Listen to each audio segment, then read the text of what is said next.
Eu acabei de chegar da Bahia e uma vez na Bahia eu estava lendo um autor baiano.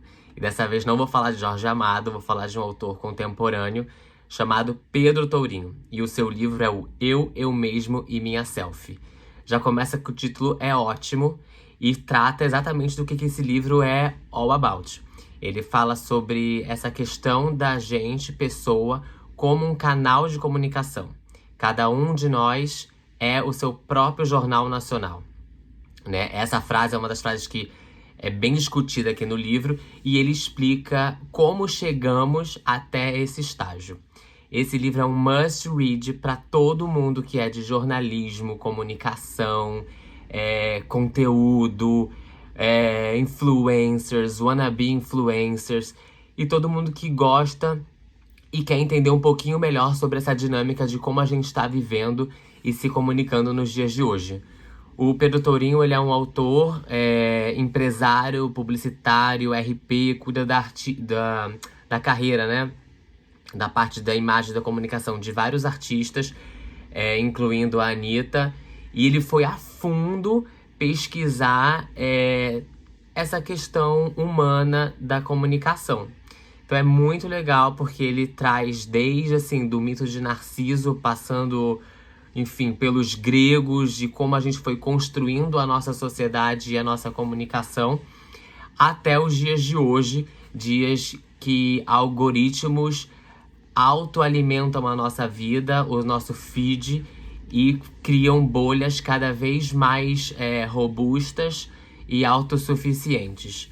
Então ele trata desde a parte teórica a parte de como a gente está vivendo hoje mesmo na prática. E de lambuja dá dicas para quem quer cuidar da própria imagem nas redes e, enfim, na vida. É interessante ver que, assim, o livro tem menos de 200 páginas, mas tem muita pesquisa aqui dentro. Então, a simplicidade com que ele trouxe esses fatos e apresenta essas teorias é incrível.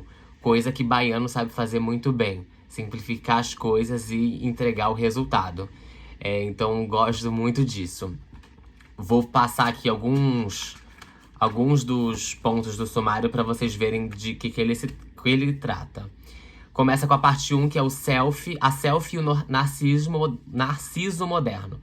Então ele vai explicando desde o indivíduo sobre os seus holofotes, do narciso sendo narciso, e começa a falar da selfie lá atrás, no século XVI, mais ou menos, eu acho, na época do Renascimento, se eu não me engano, que os aristocratas começam a fazer os autorretratos. E aí, vamos dizer, vai o nascimento da selfie. E aí tem uma coisa que ele não fala aqui no livro, mas que eu lembrei, que eu estudei na época na Sorbonne, foi de como isso era usado pro marketing mesmo, né? Tem uma pintora do século XVIII, Elisabeth Vigée-Lebrun, que ficou mega famosa e pintou Maria Antonieta e todos as grandes personas da época. Por que ela fazia? Ela embonitava as pessoas, tipo um Facetune, só que nos quadros. Então as pessoas se viam, pousavam pra ela e depois se viam muito mais bonitas nos quadros. E aí esses quadros iam pra museus, esses quadros viajavam entre os países da Europa. E assim ela foi ficando mega famosa. Então tem gente que fala que além de uma super pintora, ela era uma visionária e uma super marqueteira. E hoje em dia é o que mais ou menos a gente faz com esses aplicativos todos de retouches e filtros e tudo mais, né?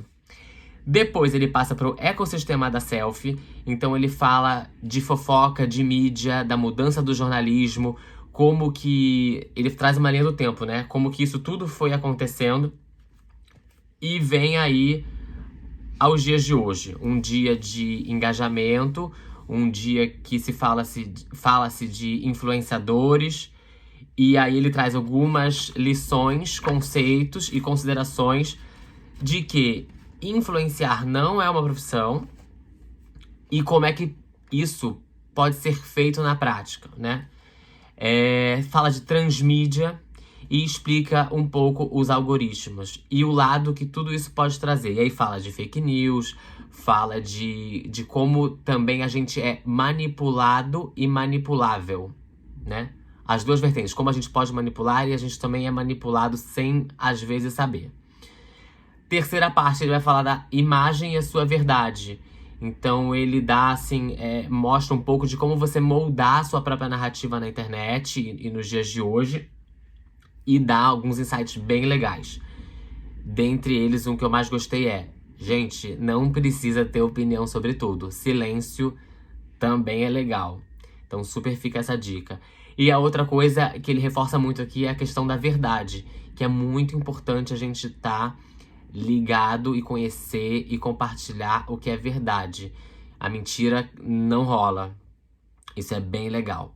E na parte 4, ele fala de como cuidar da sua própria imagem e vem aí com notas práticas. E aí fala de lugar de fala, da responsabilidade que a gente tem como comunicador, da consciência da própria verdade, de pensar antes de postar. Isso é uma coisa mega difícil pra mim, porque eu já posto, eu sou mais impulsivo, então eu já posto sem muito ensaio. E aí depois ele fala a gestão de crise disso, né? Que é uma coisa que ele trabalha muito com esses grandes artistas. Então ele mostra alguns cases legais de como uma imagem, um post, um tweet, um vídeo pode gerar uma mega crise e como é que você faz pra tentar minimizar os efeitos dela. Então tem os dois lados, né? Tem uma foto que pode bombar e você virar uma celebridade da internet. E ao mesmo tempo você pode perder uma profissão, perder um trabalho, perder alguém, também da mesma forma.